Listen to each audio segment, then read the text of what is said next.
everyone. I'm Madeline Zimmerman. I help lead Palantir's Mission Manager offering, which we'll be talking about today. Hey, everyone. I'm Natalie Margulies. I lead some of our work across Indo-Pacific and Army portfolios. First slide, please. The title of our talk today is Deploying Software Advantage in the Pacific. Next slide, please. America is the undisputed global leader in software. We have a thriving commercial ecosystem. When you compare our software ecosystem to the rest of the world, it's really not even close. And so one thing we should really be thinking about is how can we use software to drive an asymmetric advantage. It's going to be very difficult to, say, deploy a new fighter by 2027, but we can deploy new software. And in fact, we should be in the mindset of continuously deploying software in response to adapting adversarial conditions.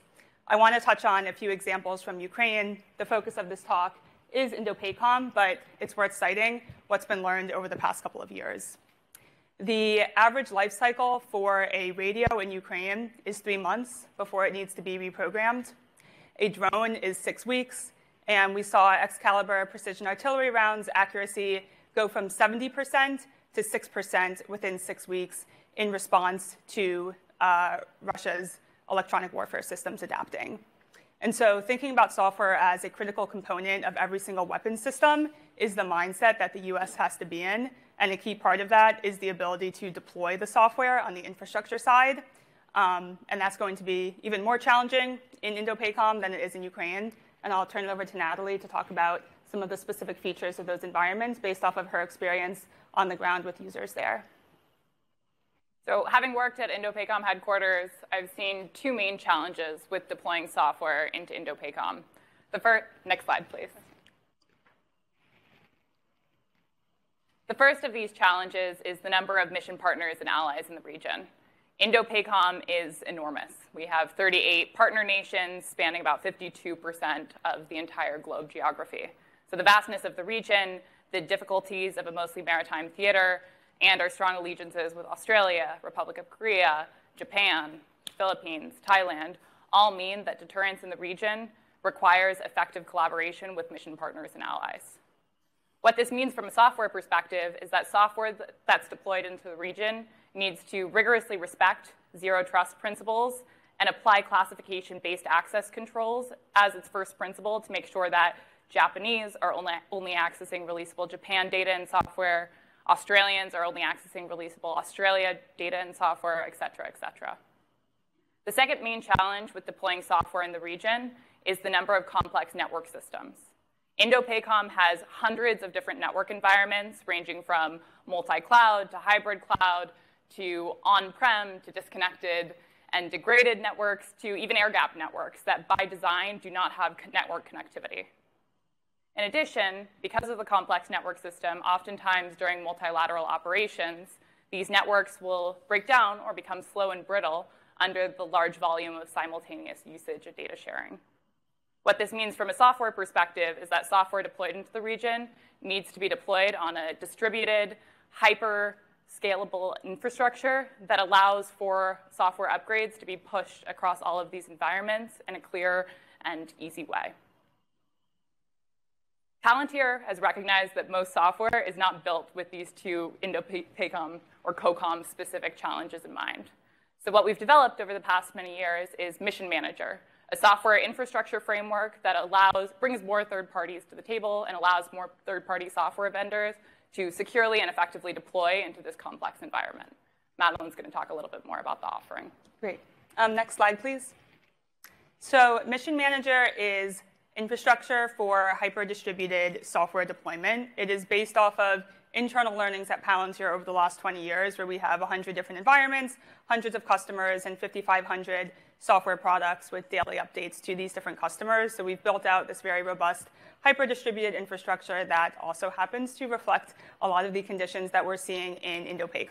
And so this becomes relevant for what we are now offering to other software vendors in the government, because when we look at this very basic chain for deploying software, we have software vendors, again, plenty of competition there. The defense industrial base sometimes likes to talk about lack of competition. Certainly not the case on the software side.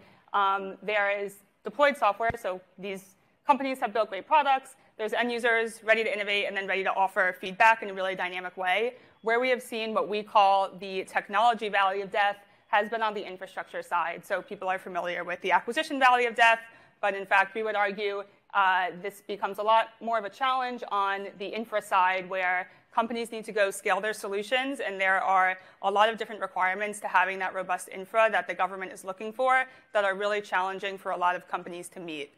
Sometimes that is on the startup side or the newer entrant side, but sometimes it could also be with primes, for example. So with Mission Manager, we work with Primer and StriveWorks as two examples. If you are a large prime, you can also think about where this becomes relevant. Maybe you are owning and operating some of the most important sensors that are producing some of the most valuable data sources. Those companies might have really exquisite insight into problem sets, but maybe have not built out that digitally native value chain for being able to deploy software. And so really from any size company, this becomes really valuable.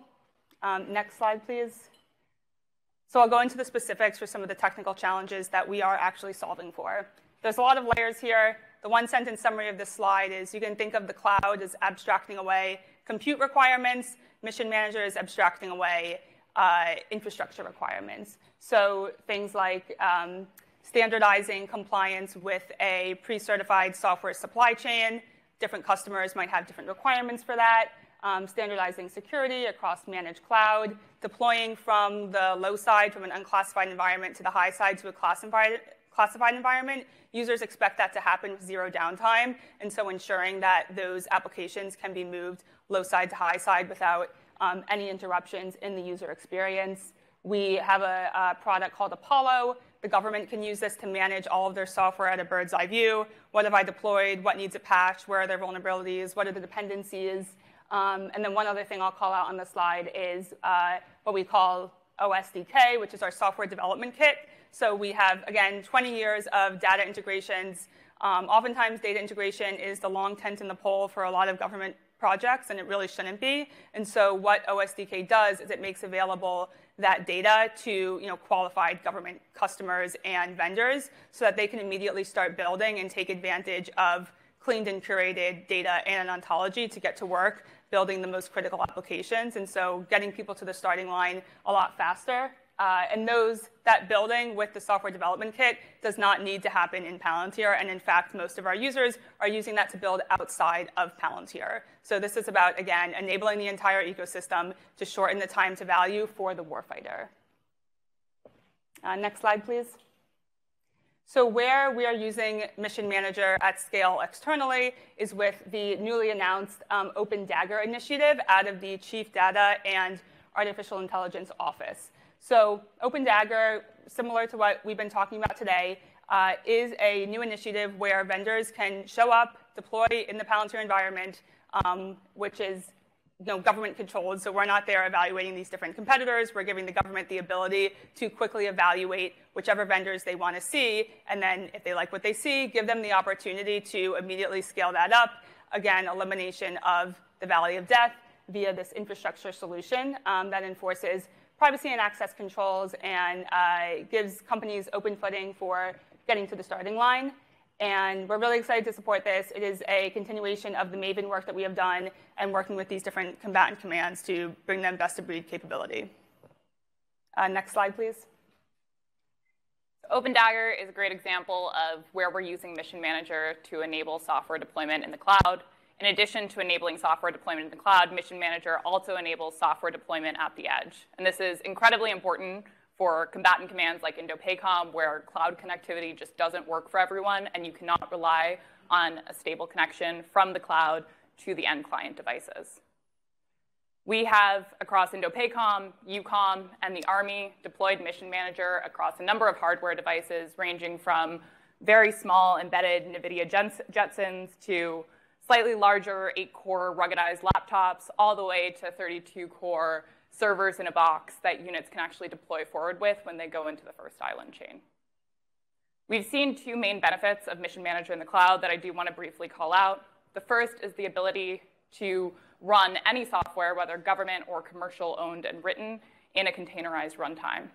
To speak anecdotally about what this has looked like in the Pacific, we have deployed software using Mission Manager on boxes that is running both government software like TAC and TRACS, as well as third-party commercial software on the same server blade, and allowed units to deploy forward with that small server rather than having to carry 10 different boxes.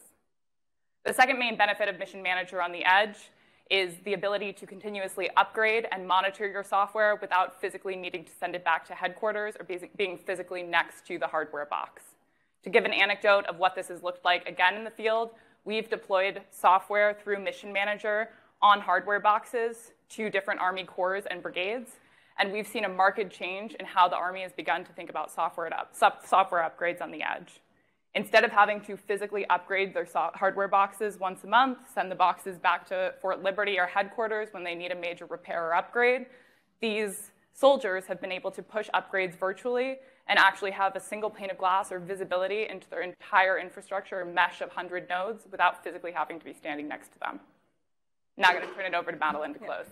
Yep, so to wrap up, Mission Manager is democratizing access to Indo-Pacom's hardest problems while increasing security. And we're helping the DoD increase market dynamics by enabling companies to compete and win on the merit of the solution. The warfighter deserves the absolute best software, and we're excited to help open up the market to make that possible. Thank you. Thanks.